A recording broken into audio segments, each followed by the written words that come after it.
And Mazel Tov to you, and I'll call your parents up now for a special blessing.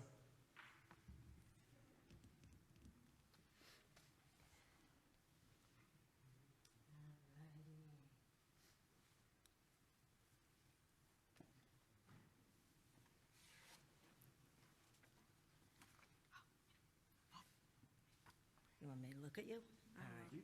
Going off script a second, this is the most people that have been in here in probably over a year. And definitely for me specifically, it's great to see you, and I appreciate you all being here so much. But that being said, I remember a back-to-school night a long time ago. Probably it was the first grade or so. Dad and I were so excited to meet your teacher, hear about everything that you were going to learn that year. We crammed ourselves into your little desk, and as the teacher was talking, I started to go through, the homework that they left out for us, and I got obsessed with this piece of schoolwork that you had that asked you what you wanted to be when you grew up.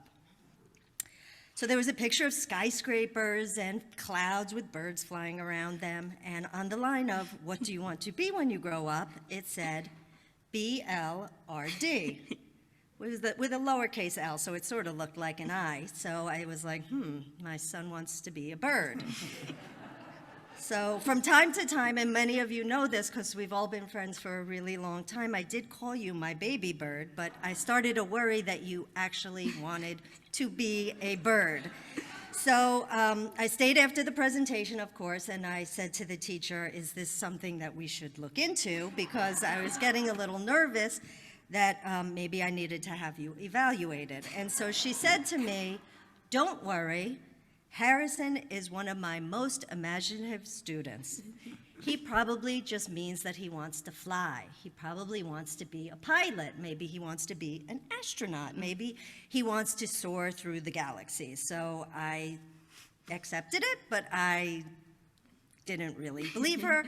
And I'll admit I wasn't too convinced. So I get home that night and I say to you, Harrison, you want to be a bird?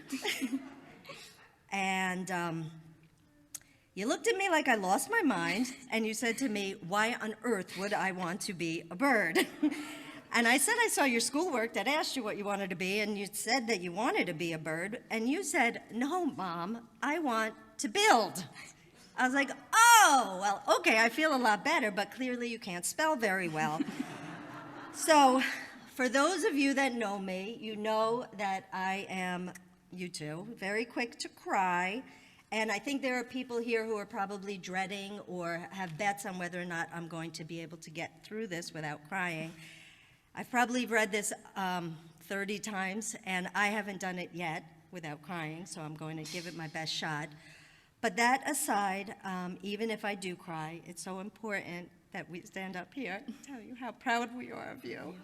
Oh, you did it. Because this day is very, very, very special. Okay, you take over for a minute. Thank you. Harrison, awesome job. High five. You blew me away, seriously. Like Harrison said earlier, I want to thank everyone that joined us today, particularly those who traveled great distances or logged in earlier from earlier time zones in Zoom. Thanks, Harrison. We would like to acknowledge a few important people that could not be here, but we have them in our hearts. First, my mother-in-law, Harriet, who Harrison is named after. She would have loved you, Harrison. Harrison, it is a true loss that she never met you and you met her. I also want to remember Roro, Lois, my mother, who passed away in 2018, and Len, my father, who could not be here in person today. Even when Papa was losing what was his memory due to dementia, he sang his Haftorah on command because it meant that much to him. Every time we saw him, he'd just break out and start singing his Haftorah. So Harrison got a good look into what his grandfather remembered and had an effect on him.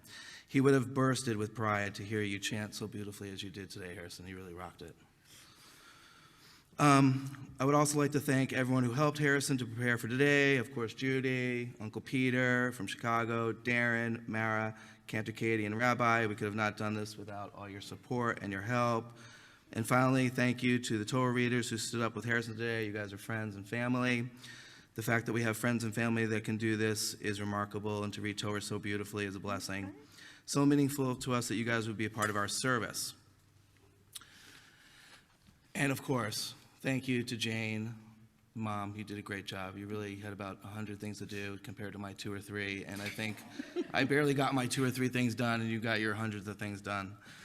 So anyway, shifting gears, you guys, it has been one heck of a year. Lots of ups and downs, including getting COVID yourself, Harrison, which was a bummer a couple weeks ago.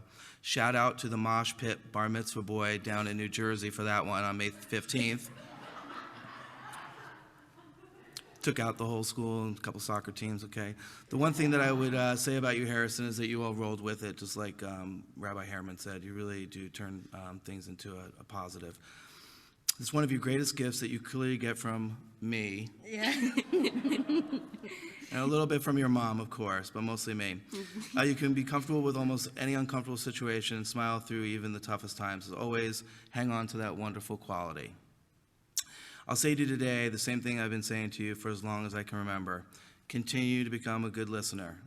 Continue to make the right decisions. Continue to show empathy to others. Be a leader, and if you do all these things, you'll have fun. All right. So being in the sanctuary is very special. I can honestly say that there's not another place where the passage of time becomes this obvious. Because every year, around this time, your Hebrew school class sits on these stairs and takes a picture. The same spot, year after year, year. And I always cry. I literally always cry because I know that one day soon, and here we are, it's going to be your bar mitzvah. And my little boy, as crazy as it sounds, will become a man and won't need his mommy.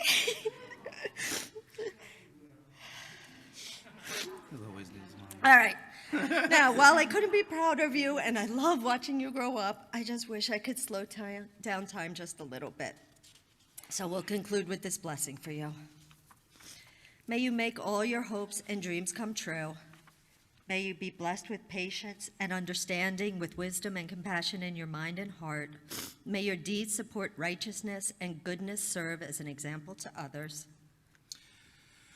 May your enthusiasm for learning continue throughout your life and bring you great personal joy and fulfillment.